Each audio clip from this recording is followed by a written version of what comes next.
Well, good evening, everybody. How we all doing? Welcome to the last live stream of the year.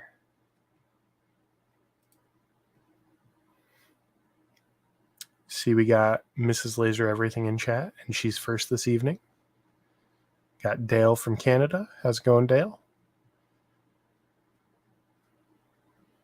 Yeah, they go faster the older we get. That is so true.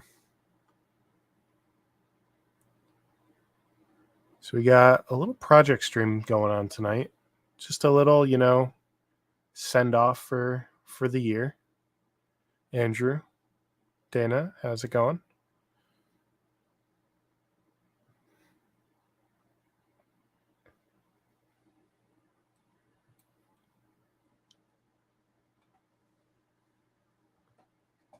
Excellent, excellent.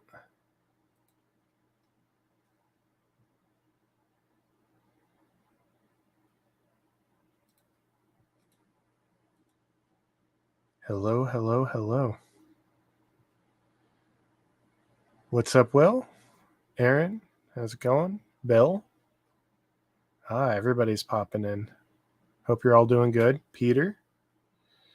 Love, welcome back. Kenny?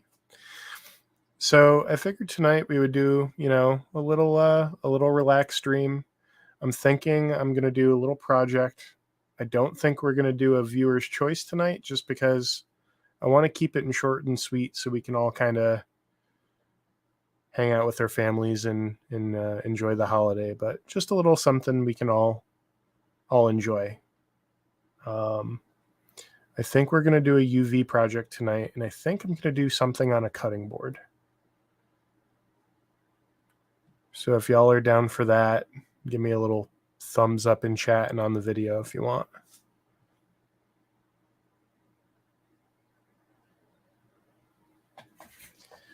So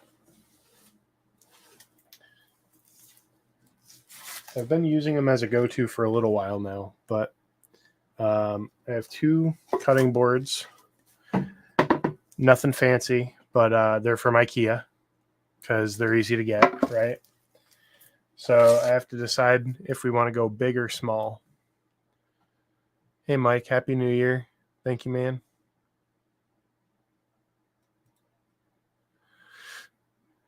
And maybe the cutting board represents one of the various things I'll be doing under the laser next year.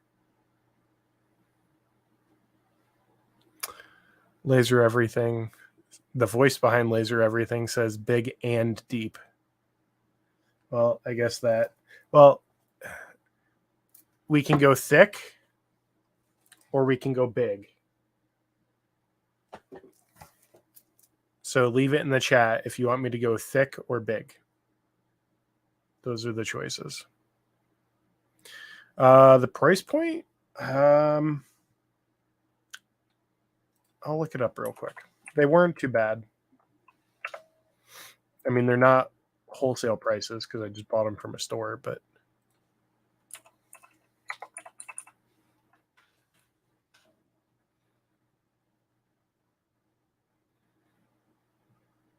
sorry, I didn't mean to make you freak out, man.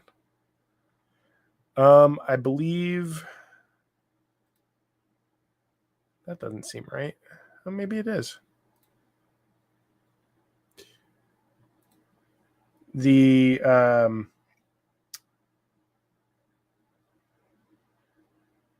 deeper or the wider option was $9.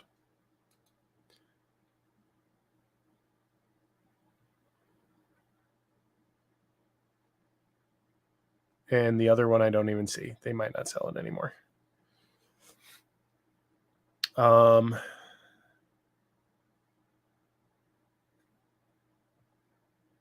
Well, the only vote we got was big.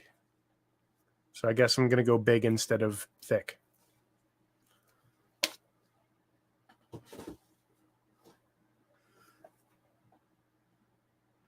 That's 2 votes for big. Set a 2 for 14. That's not too bad. It's 3 votes for big. All right. I'm committed. We're going big.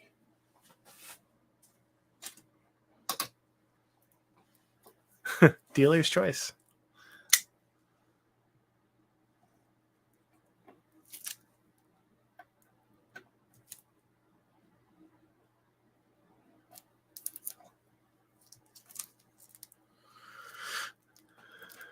Yeah. Sometimes that you can kind of get a rough pick, right? And most of the time they're actually pretty nice. I don't recommend doing big web orders if you're buying a ton of them, but because sometimes you'll just get what people didn't want. But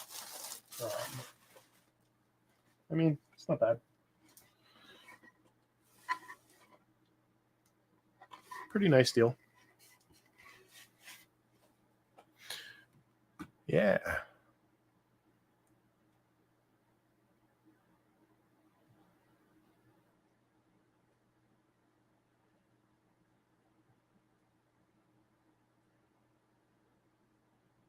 On bone, I don't know. I've never actually engraved bone before.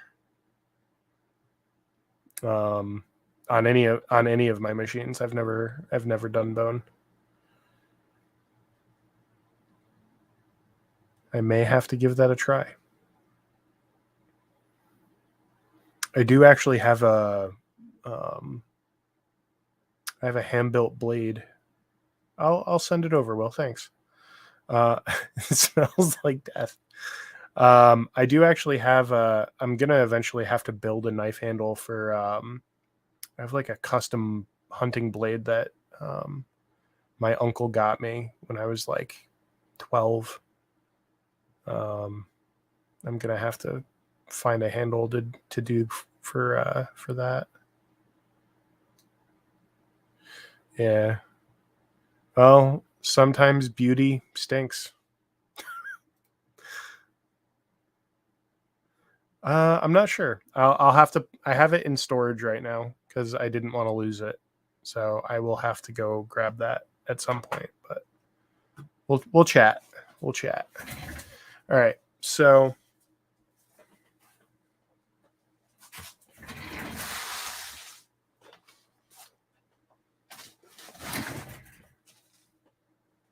the first step of doing a laser project is losing your ruler.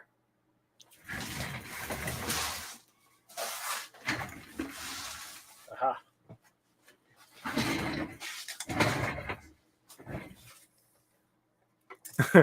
Miss Laser Everything says laser people don't like to party for New Year's. All right, so we have an 11-inch by. How do I want to do this?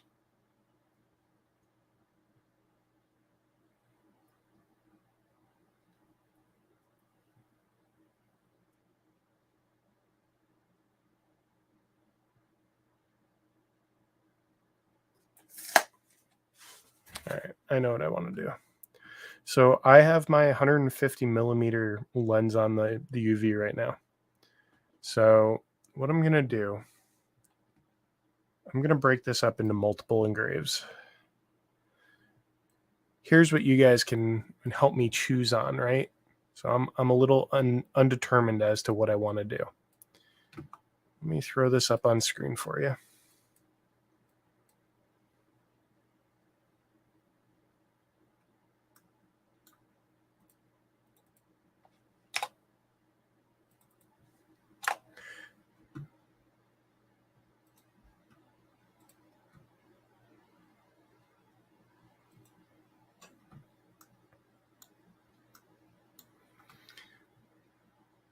So this is my idea for what I want to do.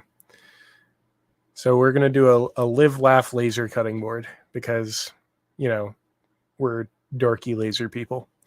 And why not? So now I have a 150 millimeter lens that's roughly 6 inches. So I could go 6 inches wide with my letters. But that does mean it's going to be a little difficult for me to fit all of them in if I want to spread it across the entire cutting board, which I kind of want to do. So I'm just going to do them one at a time. But which font do you guys like better? You like the little classic script kind of thing going on over here, or the curls? Let me know what you guys think. So left or right, script or curls? Yes, I'm really doing it. What's up, Gresh? Welcome back, bud.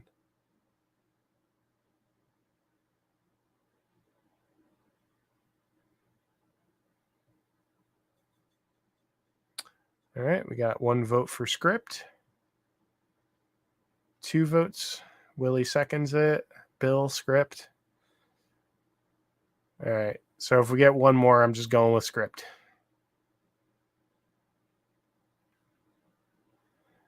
No Comic Sans. Okay, we're just going with script. All right, that's out. So for those of you following along at home, this is just a built-in font for Windows, so nothing fancy here. So, oh, actually, we're gonna make this bigger.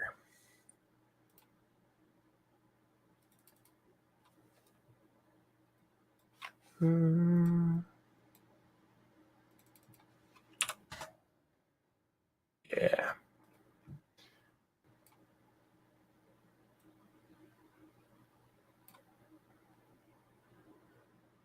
Yes, script is best. I like how fancy it looks. It's a little chunky, right? But it's kind of got that like handwritten vibe. We're gonna see how it does. So I have cut selected graphics on, that way I can just select this and I don't have to worry about the other letters getting partially engraved off the side here. Ooh, just starting out with Lightburn, starting your laser journey, got your mirror delivered Tuesday. Congrats, love. You are going to make some cool stuff, and I am hyped to see how you do. You'll have to keep us updated on how things go. So let me go turn on the laser.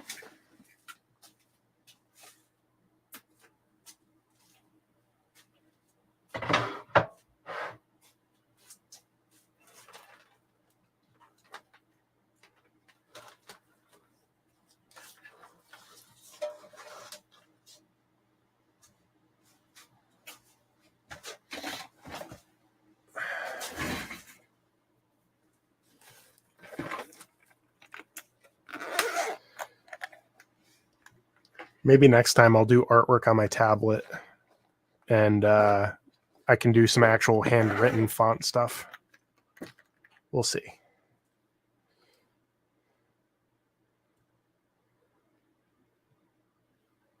Ooh, Royal Signage. I'll have to check that out.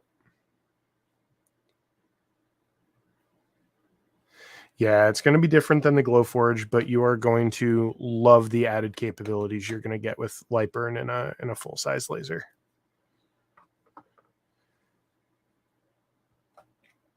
And also rotary, because that's not a thing on Glowforge, right?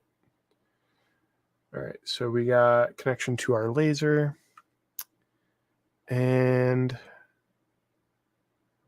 switch over to, oh, I got to move the camera. We're going to frame this up, make sure we got it kind of in place.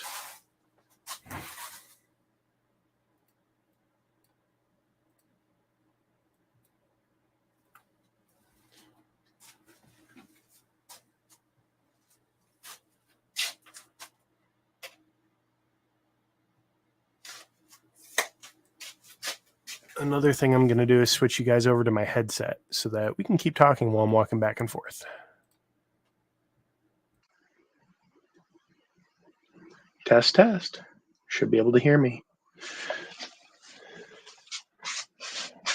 All right. So because we're kind of flying by the seat of the pants here, I'm using my trusty little ruler here to get an idea of where we should be. And I'm using a little piece of white paper. That is my go-to trick with UV when you don't have a red light, which I'll be working on that later. But let me switch to contour.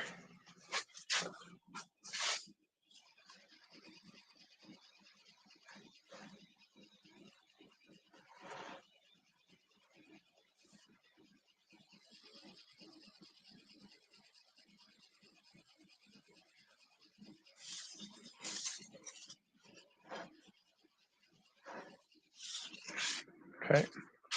And just to make sure we are straight.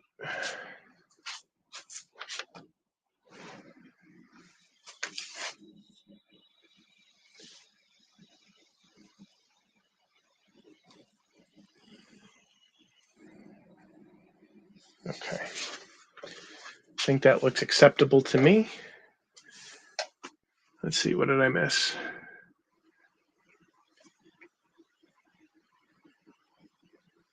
Yeah, we're doing UV. Not a pie burn yet, but I have one. Awesome. Well, you know, getting started with a rotary, regardless of what it is, will get you going, and you can always upgrade to the Cadillac of rotaries later, and you'll have that much more appreciation for it, right?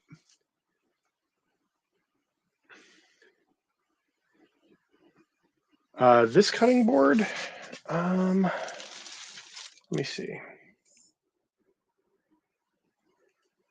For some reason, I think this is Acacia, but I will confirm momentarily once we get it going. All right, so I gotta get the exhaust going here.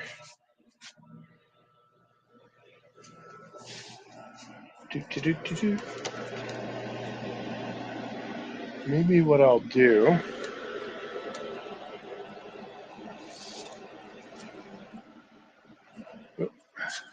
I'm getting chair blocked. Let's see.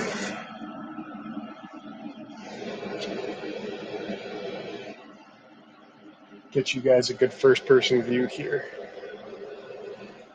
Yeah, there we go. Now, do you notice how with the blue light, you can't see anything on that wood right now? That's why my go-to is using a piece of white paper. So that'll help you get lined up if you do have a UV, but you don't have a red light. At some point, I'll be doing a red light upgrade on mine, but that's going to be when we have time. I don't think it's white oak. I want to say it's acacia, but I will confirm. And before I forget, gotta put my safety glasses on. And oh, how silly of me! I didn't even go over settings with you guys, nor did I set some settings. Go back over here. So what we're going to be doing here, as you know in Lightburn or anywhere, if you follow us with UV, you know that basically a UV is handling your power through Q pulse and frequency. So this is a 5-watt JPT UV. So the Q pulse range starts at 1 and goes to like 18, I believe, and the frequency follows suit. You get peak power output out of these, usually around 40 to 50 frequency, at least that's what mine says. 150 lens, 150 millimeter. And let's go 500 speed. Now we're kind of flying by the seat of our pants. So we haven't really covered wood here on the channel yet. I have done some bamboo, but from piece to piece it varies, right? So let's see what this does, and a line distance of 0.04 is my go-to. And oh, I need to turn off rotary because that could have been bad. And let's make sure bidirectional. We're going to do a crosshatch. And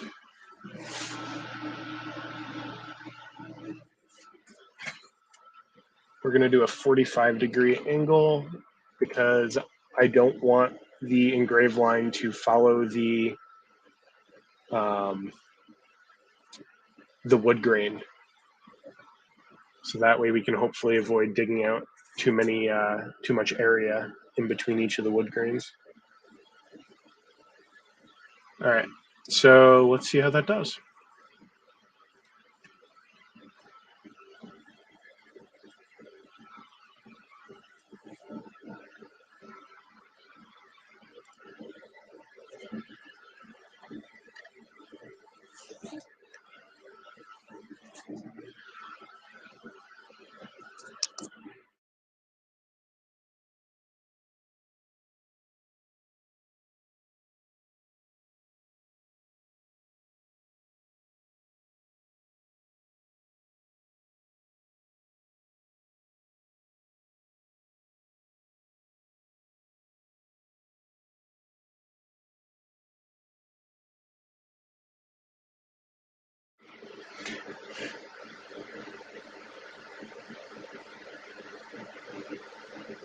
Yeah, so I think 500 speed is going to be a little too light for this. Hey, Jack. Zeman's absolutely correct. Yeah, so every source is going to have, a little bit of a varying curve on that.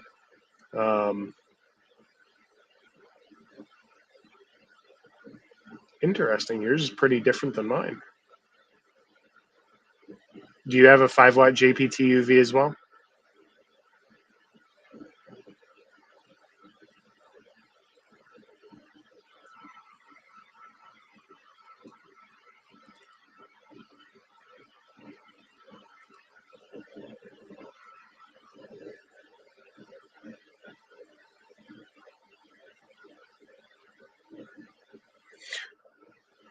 Willie says, grid paper, I'm cockeyed and it helps me stay square. That is an absolutely good point, yeah. Even if you have like the slightly translucent ones that are designed for tracing, I bet you that would be fantastic because then you can also see the edge of the wood in relation to the letters. That's a solid idea right there. It's not going to ablate poly, but it will probably melt it. It's good for surface marking, but UV isn't great for cutting in or deep ablation or anything. All right, so what we're going to do, we're going to slow that down a lot. And I'm also going to change this up a little bit. So back over here, we're going to double click and go into the layer settings. I'm going to change this down to, we're going to change this to 250. We're cutting it in half. Fill groups together. I'm going to change that to fill out shape. Yeah, that'd be fine. We'll give it a go.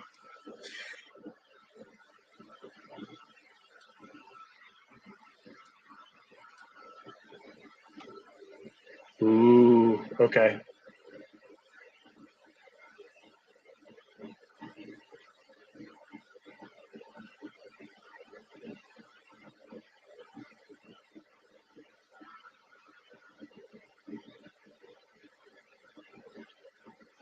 It is a start.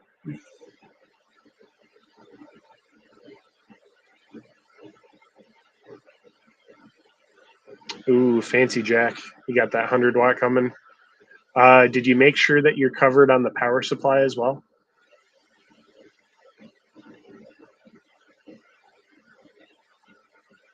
The oil is going. It's going to depend on what they used. These are untreated, but it can cause it to be a little more smoky. So like some board butters and stuff, you also want to be careful because some will be, it'll make it real stinky and sooty.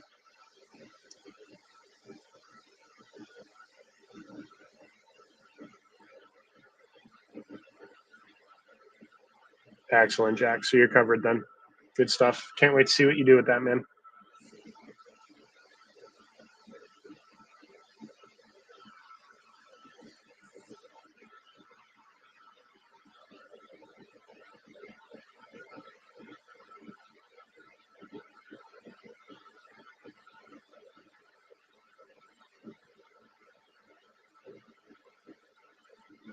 Yep. So a lot of what we're seeing here too is there's variations, like you guys said in the chat, between hard and soft, light and dark. And the other thing, the other factor is these are multiple pieces of wood that have been glued and clamped together. So they're likely not even from the same tree.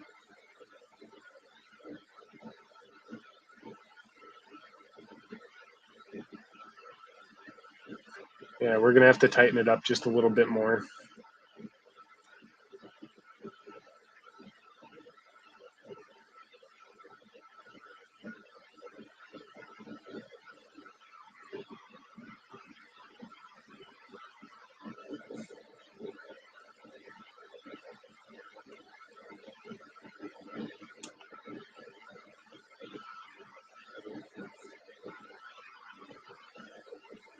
All right, so let's go back here.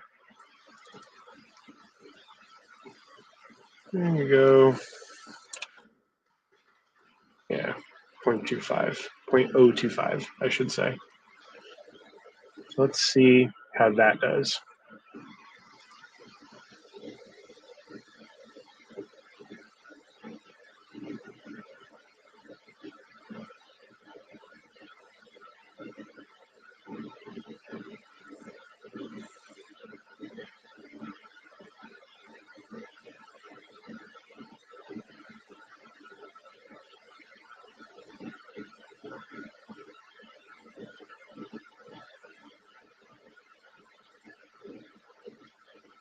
You know, it just occurred to me I did not check the focus on this. Classic. My cutting board will forever be scarred.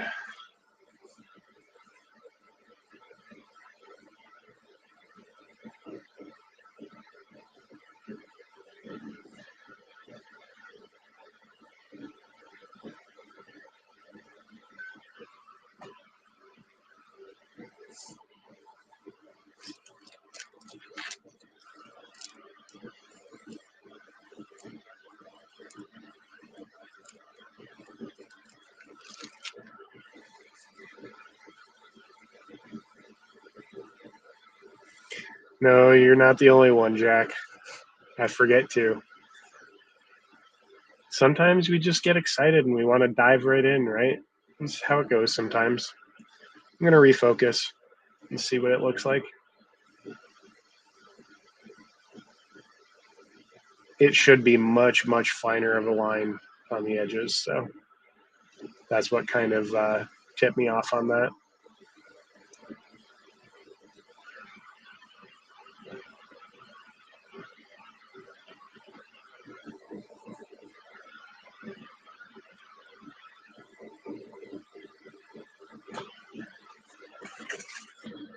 All right, we're going to refocus here. As soon as this pass is done,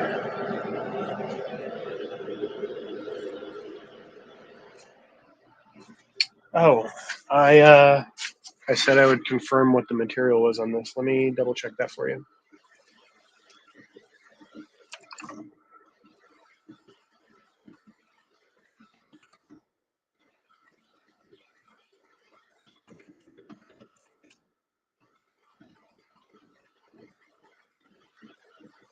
It is beech. Beechwood.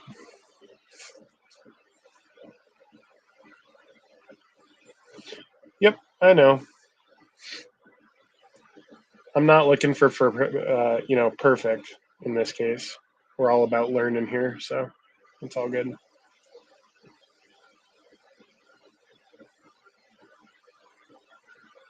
Yeah, the top of the L is super light.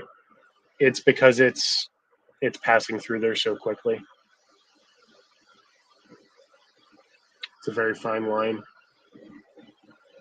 There's not a lot holding the laser beam there for very long.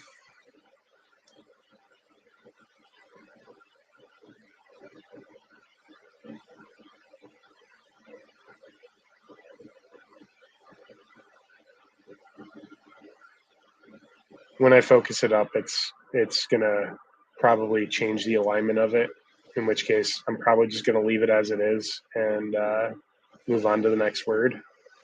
And that will be the forever reminder that Kyle forgot to focus on his cutting board. No, that's fine. There's not too much exhaust. You can never have too much exhaust. There is such thing as too little, though.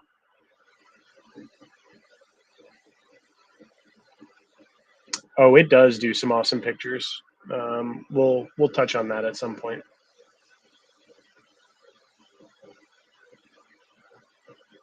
It is capable of literally the most detailed photo you'll ever see come out of a laser.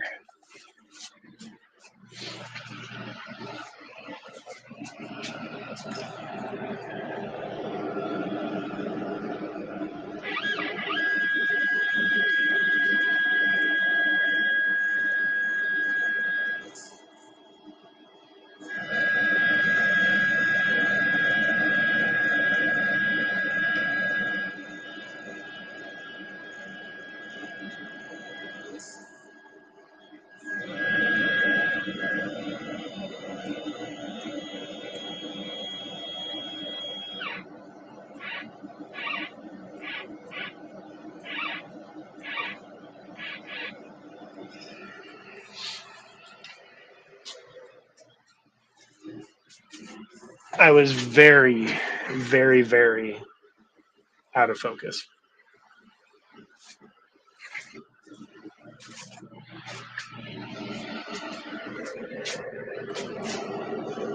See how much smaller that is now? That's all right.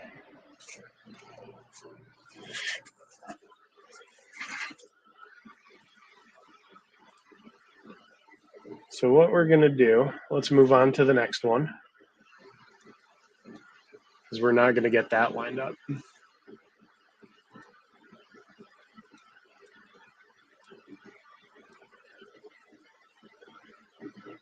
Let's see how that can look.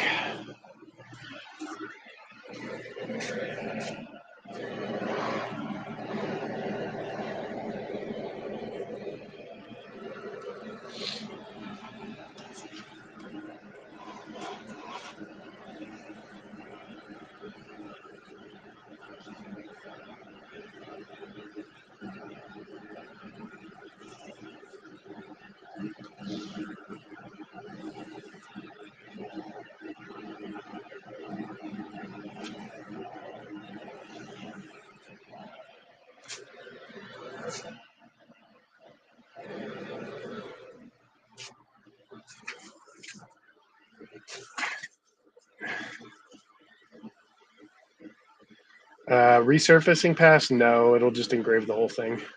That's all right.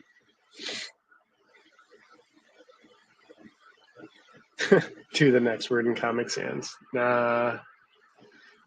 All right, so we're going to give this a go. See how this does. It's going to be completely different.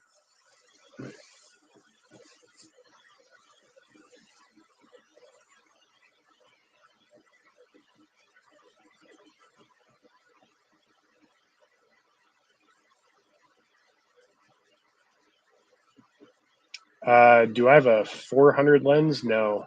So I have a 110, a 150, a 210, and a 300.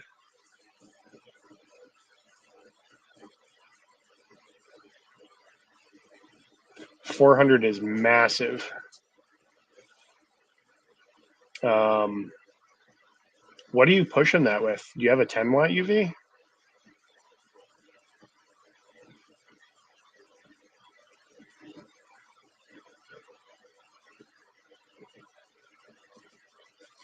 The results are probably more consistent because you have such a large lens that the focal distance from the center to the edge is a little more forgiving.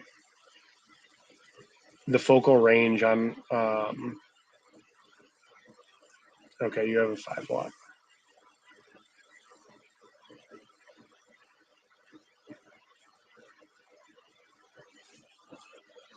That is a very, very big lens for a 5 watt UV.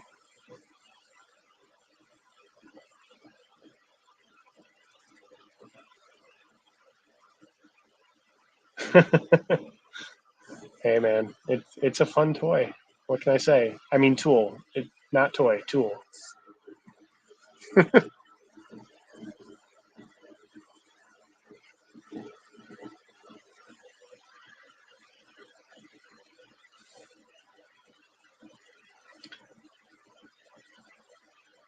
I'm gonna have to point it out on the nicer camera, I think, for you guys to really pick it up. Although I'm sure you can sort of see what I'm talking about, but you can see the edge quality is so much better now that it's in focus. It really has a nice defined line, whereas before it was just kind of like burning outward. Yeah, it's much nicer.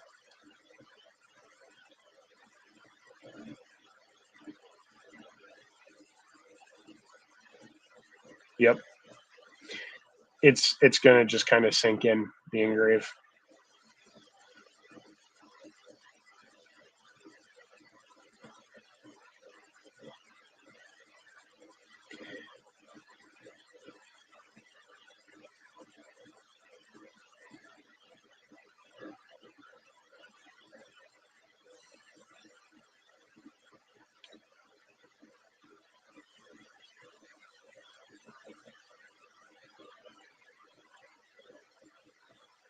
Yeah, you just got to be careful with UV because it doesn't have a. So if you think about laser focus, kind of like an hourglass shape, right? The area at focus in the center of the hourglass shape, that's effectively what your focal distance is from the mirrors and lens to the object. However, within that hourglass shape, you have a little bit of variance for a where the laser is effectively still in focus enough to do its job effectively. A UV has a very small range for that, where once you leave that range, you're just getting nothing out of it. Um, at least on some materials. On wood, as you can see, we were able to char the piece of wood, but we did not get the effective mark we wanted. Um, but yeah, so that's kind of the idea behind UV. You can go bigger on the lens. Just know that if you're doing harder materials like glass, for example, glass is going to have a very hard time getting marked from a UV with a lens that's too large, unless you go like incredibly slow and hit the area multiple times over. Yep, Zeman has a very good point. So, for example, that Christmas video that I did a couple days ago with the cocoa mug, um, I snuck the laser settings into that, so it technically counts as a project video too. Um, that effectively is the first one I did. I tried doing as a project mark, even with like a 210. I just could not get the width I was looking for out of my design. Um, so it just doesn't have enough power to go around a curve on glass without too much power fall off. It didn't have enough power density to get into the glass out of focus.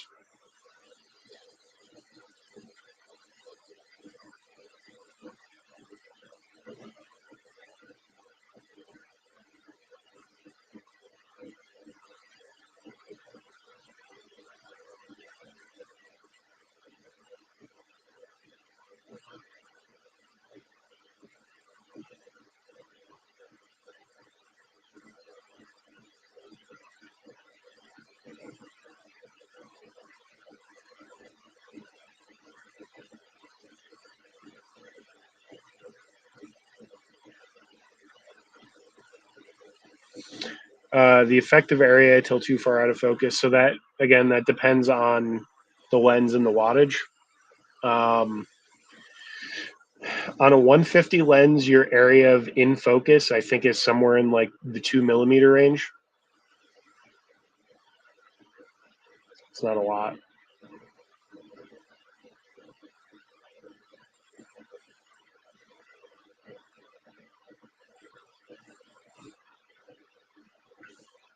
I've never tried the borax trick on any laser. No. All right, let me see. Okay. What do you think? Should I go deeper? I can definitely catch my nail on that. Should I go for depth? Hit me with a yes or a no if I should move on to the next letter or word, or we're getting a deeper. Anybody backing them up on that vote? Am I going to fill? If I redo it so that the live is also engraved, I would fill it. Yeah.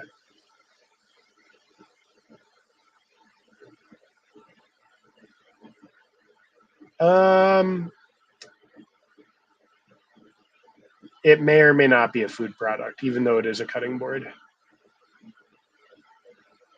But you do have a good point.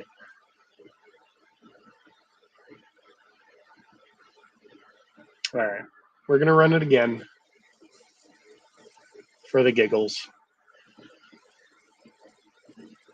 And then we'll move on to the next one. Just one more pass.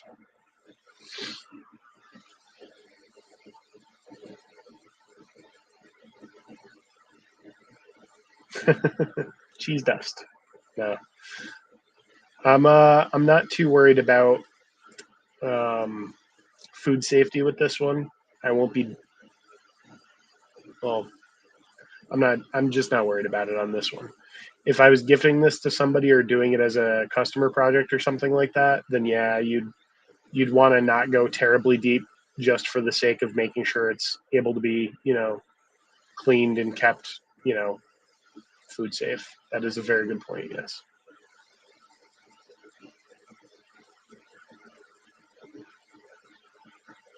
I think what we're going to do too, because I haven't done it on video yet, I think on the next one I'm going to do a flood fill just to kind of show you guys the pros and cons of that.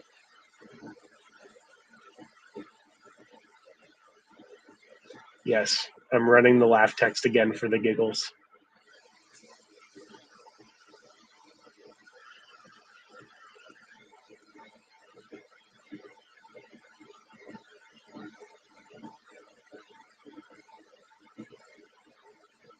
Yes, it is crosshatched. It's a 45 crosshatch.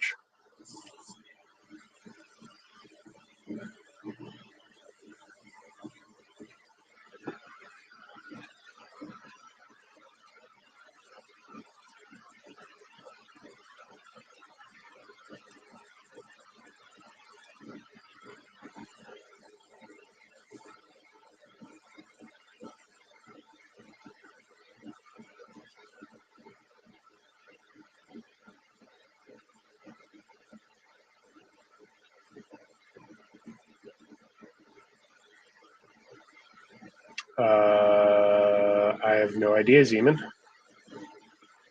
That doesn't sound good. What happened, man?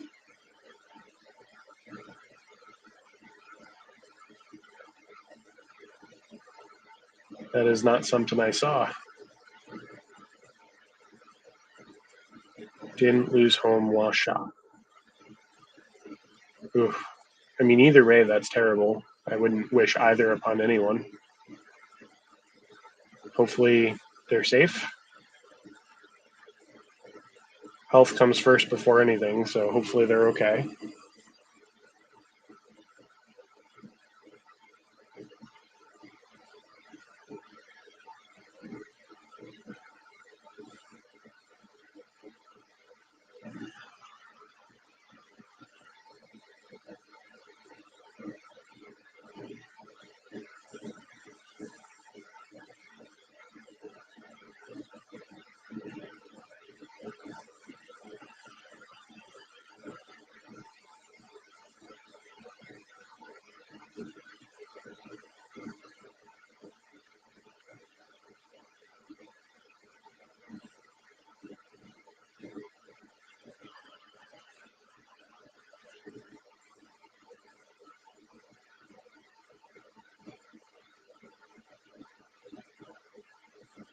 Oh man, yeah, that's no good.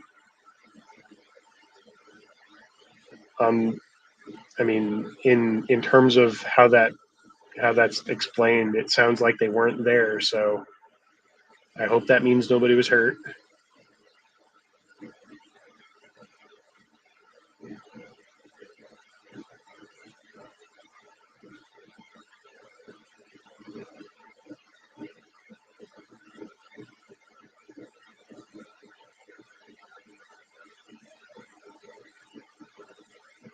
Yeah, I mean, make sure anything in the bottom of the laser bed is cleaned out regularly. That way, you're not getting a buildup of stuff that could ignite. Make sure your ducting is cleaned out every once in a while. Nothing's building up before or after the duct fan for the exhaust.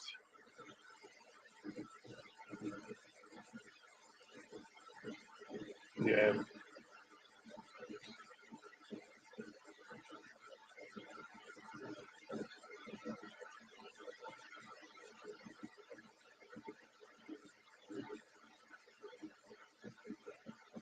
yeah.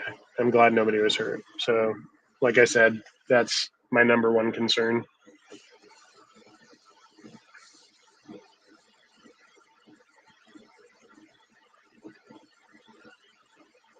It was never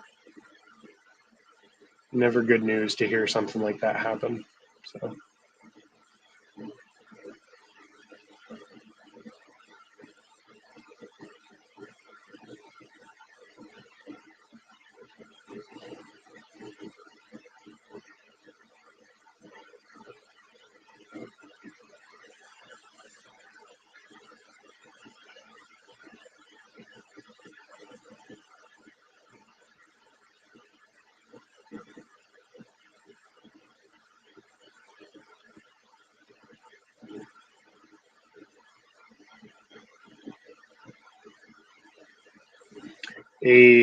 get that slate coaster job going, man.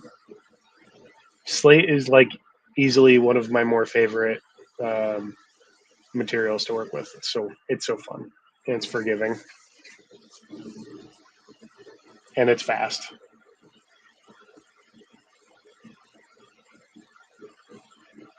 All right. So we are finishing up with the L here, and then we're getting down to the word lasers.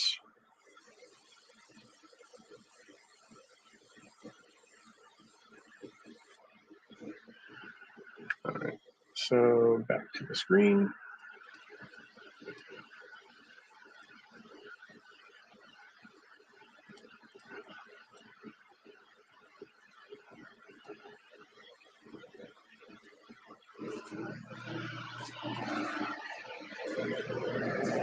Oh, that's beautiful. Okay.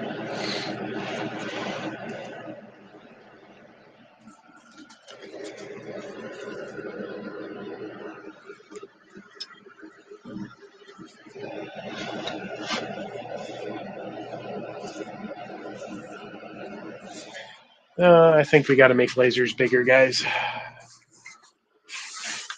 I don't like how small it is.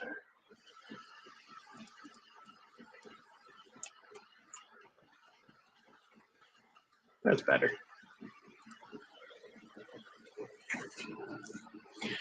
Um, Live was by far the smallest, but because it was so out of focus, it was made huge. Laugh was about the same width, and Laser is about now the same width. So just shy of 6 inches wide, maybe.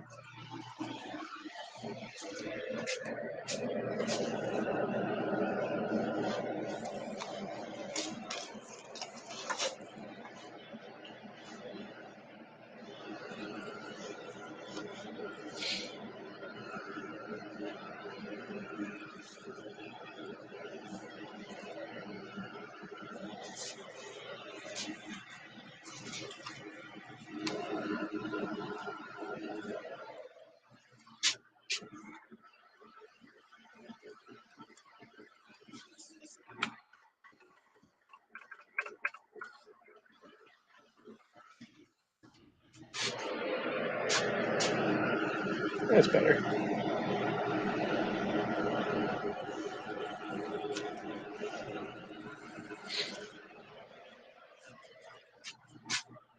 Okay, so we are lined up over there. And like I said before, I do want to change up for science.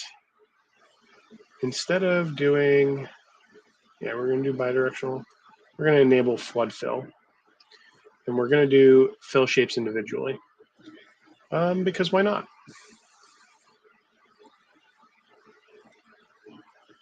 And we're going to get that started right now.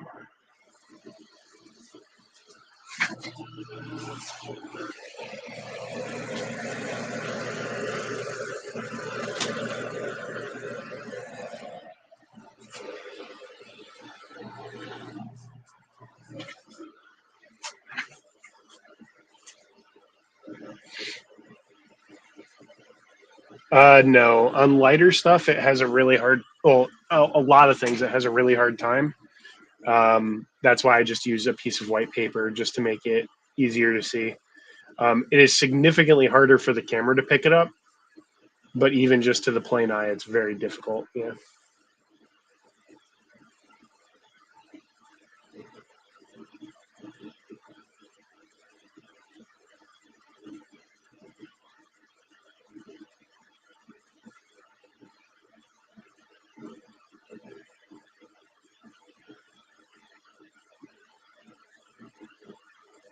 Or your whole square to the laser. Yeah, pretty much.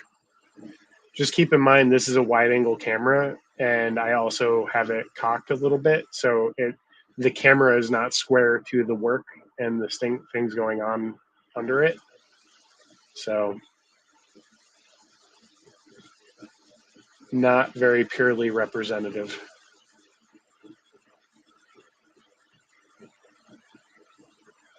But now you guys are seeing why flood fill is not my favorite for filling stuff.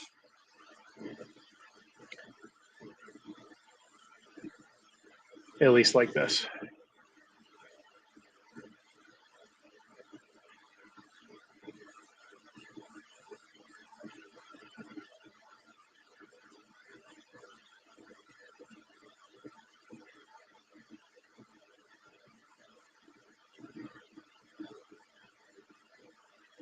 It's a good call. Yeah, having like a piece of sacrificial bolted down isn't a bad idea for sure. Something to really square things up with.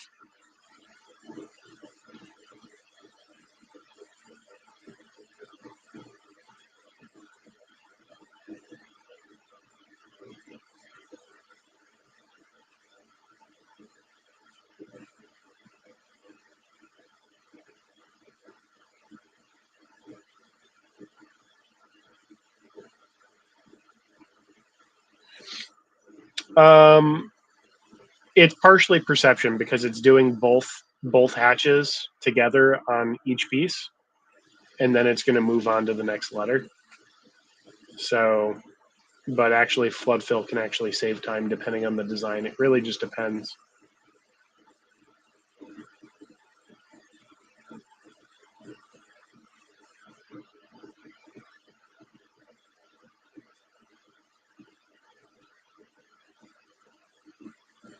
On gantry, yeah, flood fill can be much slower. It depends on the design and how things are laid out. Is really the answer to that. To be honest, the the way things are laid out, um, if you're filling an entire area, it can really affect um, how the laser behaves when it travels across the entire area versus just following the design around it. I guess would be the way I would explain it. But do you guys see the residual lines being left in it that are at 45 hatches that don't follow the wood grain? That's why I have a hard time with flood fill. Very difficult to get that to clean up. Happy New Year, beam it up, bud. Thanks for coming and hanging out.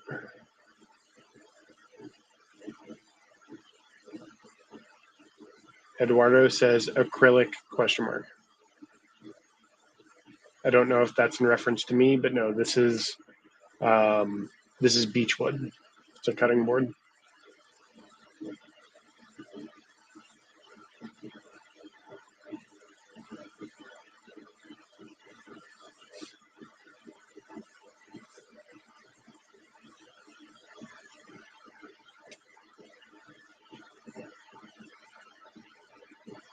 Kind of reminds me of Home Alone. Now I want to go watch that. Gremlins, nice. Very cool.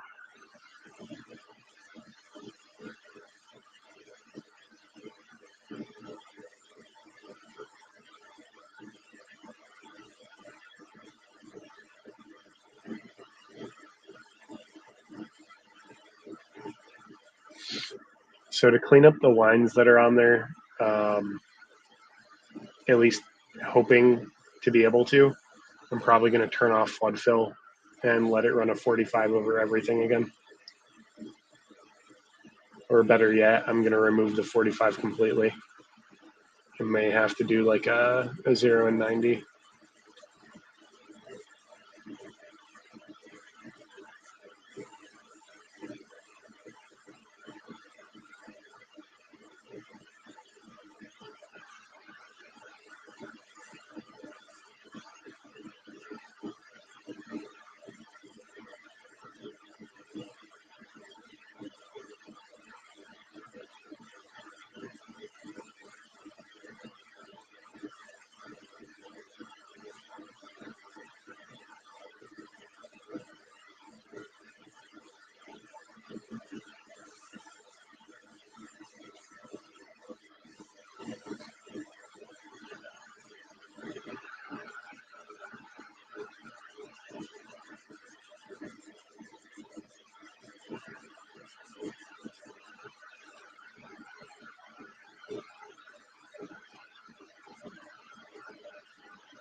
Yeah, so I'm just going to zoom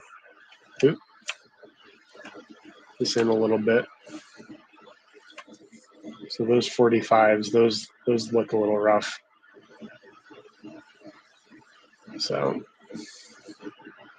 we are going to clean that up by going back over here, turn off flood fill.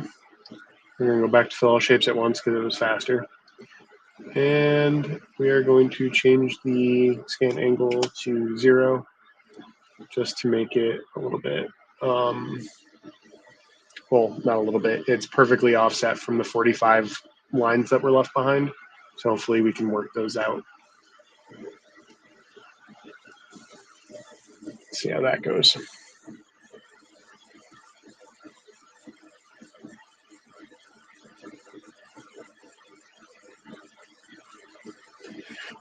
I've been using Lipern with the UV since before it was supported because I'm in the beta group.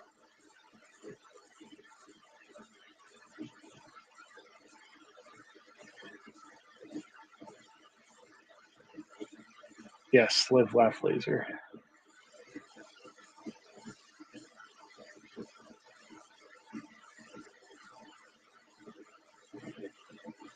90 degrees to the grain. It's going to do that on the crosshatch, and that's going to be my finishing pass after it does 0 degree.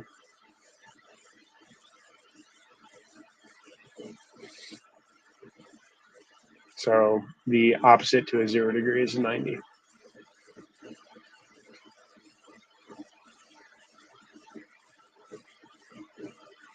What is all in cost on this type of laser? Yeah, so you're going to be in the ballpark of, depending on if shipping is included or not, probably in the ballpark of like maybe mid to high sixes to 10 grand maybe. And then you may or may not have to account for like customs for import. So just depends.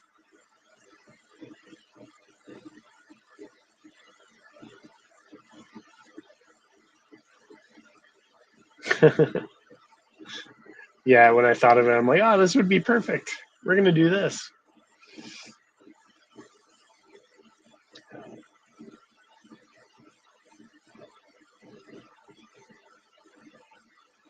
Yep.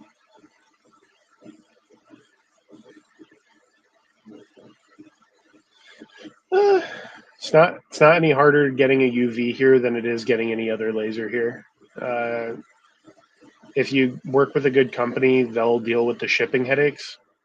The only thing you have to worry about is when it gets here, whatever the shipping company is, they're going to contact you when it gets to the port. If they need, they may need an FDA paperwork clearance because it's technically a laser that emits laser radiation, right? That's what you engrave with. So that is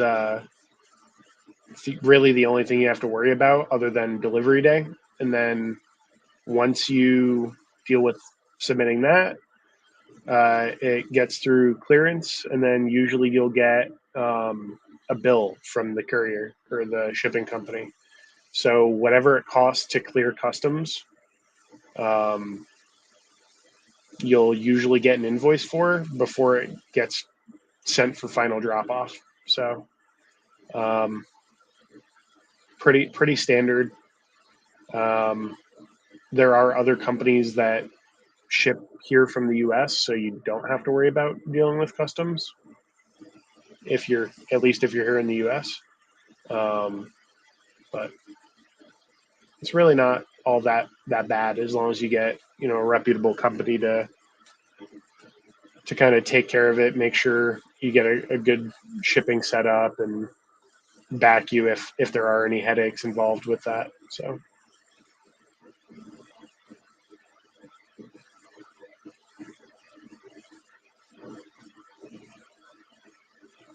Oh, Goodwill. It's good info. It's in all technicality, it's like 30 or 33% or something like that.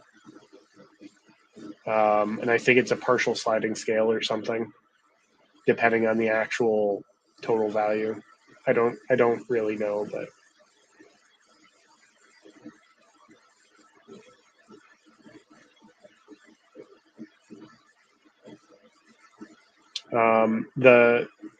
the whole sliding scale thing may or may not just be perceived, only because that may just have to do with like the processing charges of importing and customs by the shipper versus the actual customs duties that customs is charging. I don't know, but across the various machines I've imported now, it doesn't always equate to exactly 30%.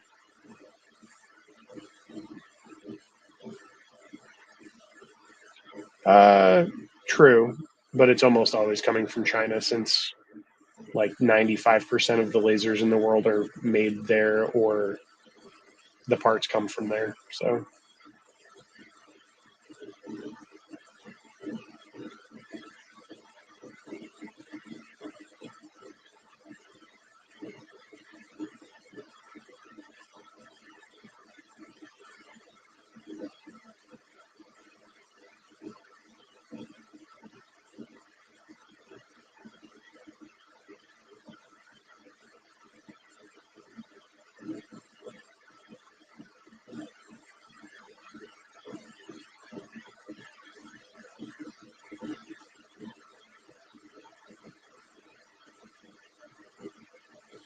So for those of you guys and girls or men and ladies who have hung out and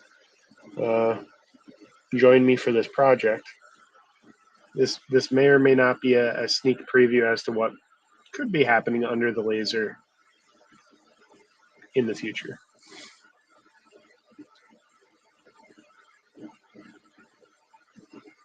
UV lasers are indeed still rare in the U.S. Yeah, they're by far rare for everywhere, not just here. In terms of demand, there's just far less in service than there are any other type of laser.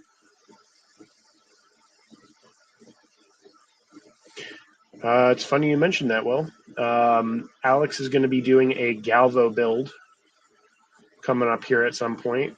He got a GZ Tech 80 watt MOPA unit source that he's going to be doing a custom Galvo build from the ground up, DIY style. And I will be doing a custom CO2 gantry from the ground up. So we're going to kind of have a little bit of everything from both worlds type of angle.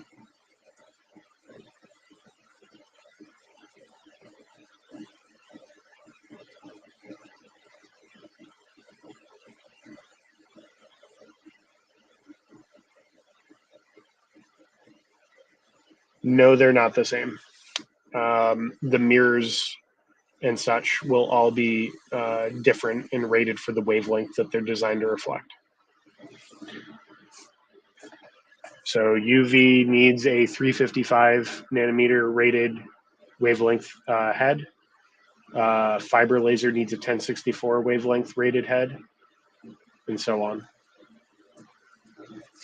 Let's see what this looks like.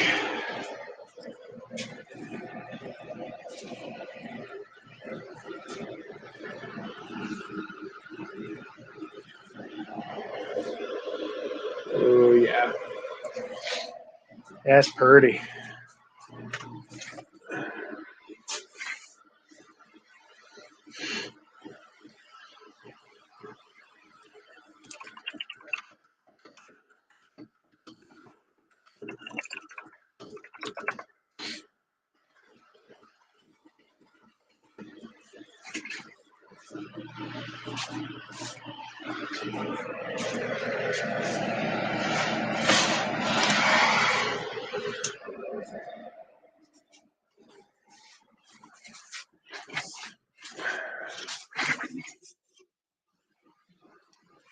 All right. So as you can, I'm backwards. As you can see, there's 0 to this. This is all just burned in. It's a surface mark. This, however, let's see if we can get, I need to change the focus 1 sec.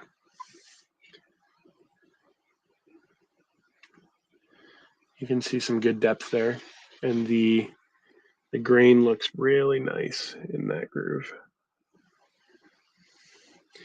And I'm backwards.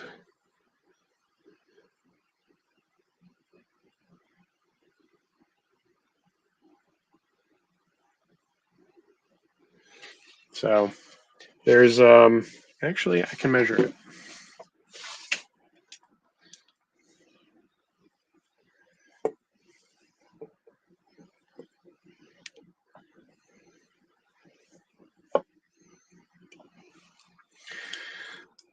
That is literally 0.97 millimeter deep.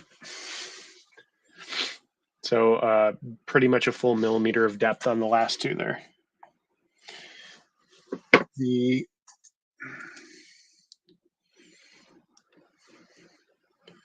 one looks a little bit deeper though. Nope, same. So much to learn and burn. It's burn to learn, man. Good to have you, Randy. Thanks for hanging out, man. Now, speaking of that, it is 11:30 here on the East Coast. So I want to thank you all for hanging out with me, for the live streams you've hung out with me for the year, and for hanging out and being part of the community and helping us teach everyone and sharing your knowledge and helping us share our knowledge. And here's to looking forward to another awesome year and learn together. Thank you, Bill. I'll send you a message.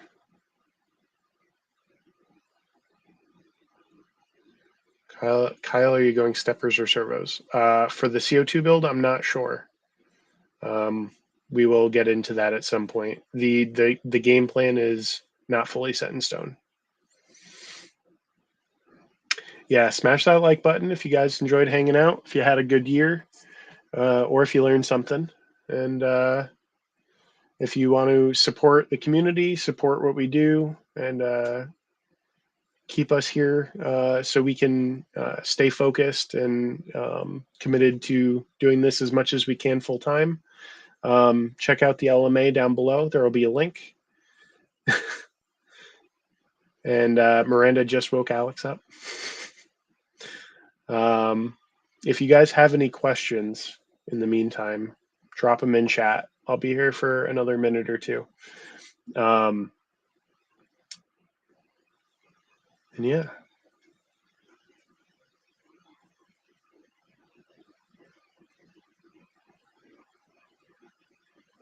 Thank you, love. Same to you. Beam it up, Caffeine, Will, Randy, Zeman, Vince, other Bill, Ford. We appreciate you guys.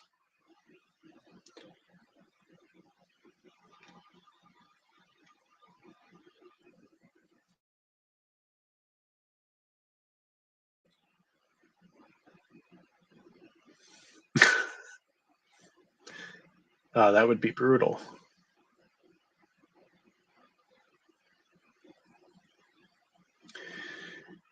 Yeah, for the CO2 gantry, it's gonna be mostly a put together kit.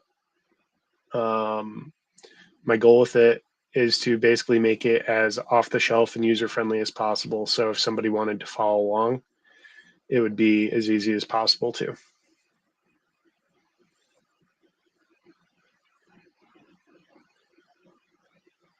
Make kind of like a step by step.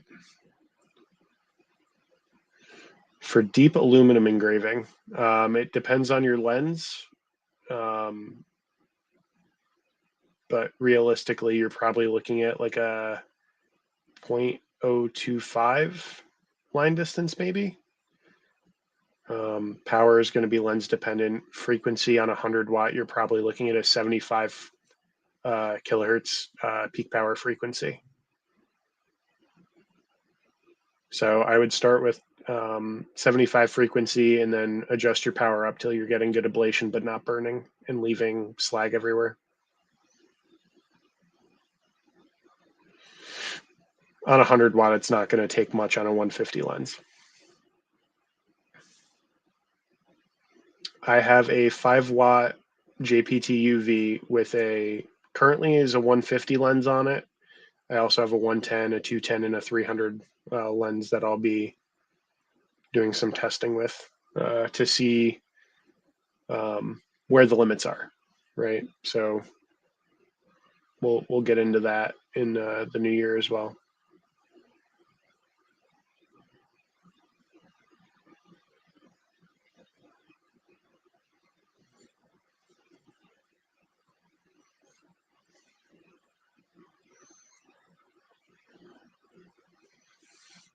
Thank you. We hope your year is awesome too. We've had a great year. We have all of you to thank for that, and you've all been excellent.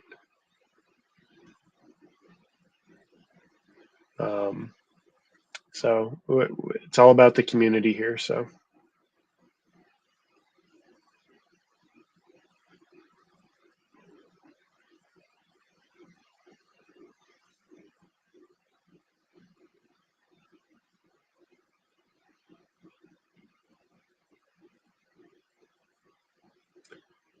$1,500 speed, 0.025 line, 75 power, 80, 75 or 80. Oh, 80 frequency, probably.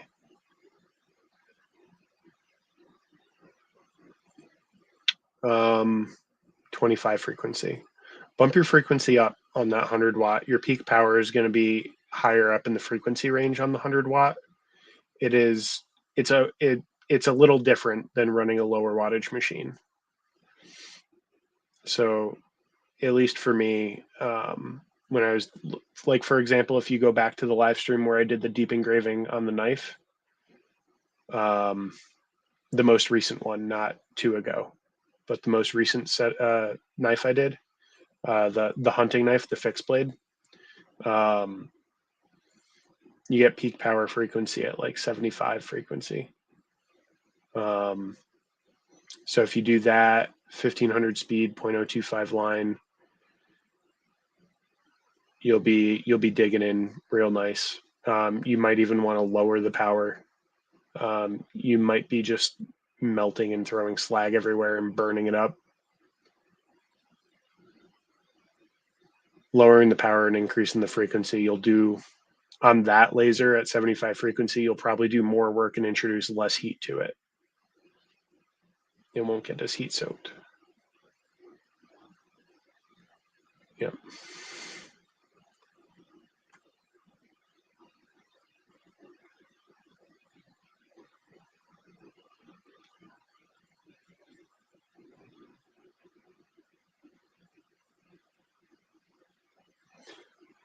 Yeah, we're going to be looking at fireworks here soon too.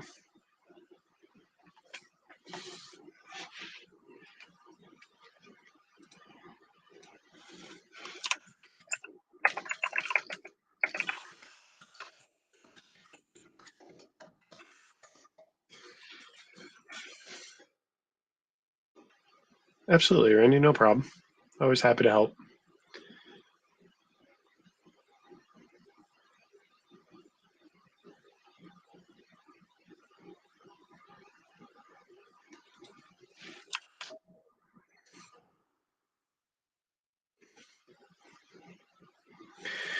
Hey, you have a lot of learning to do with the 100 watt, but we all do.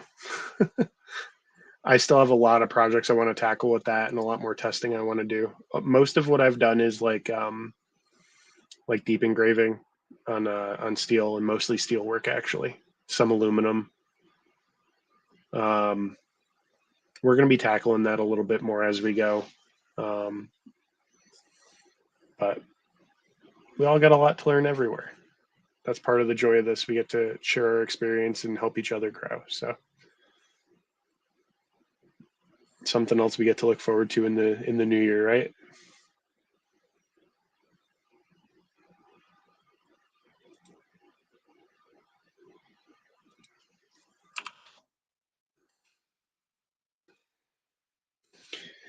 All right, guys. So I think we're out of questions. It's almost 11:40 here, so I'm going to go enjoy the rest of my New Year's with the family.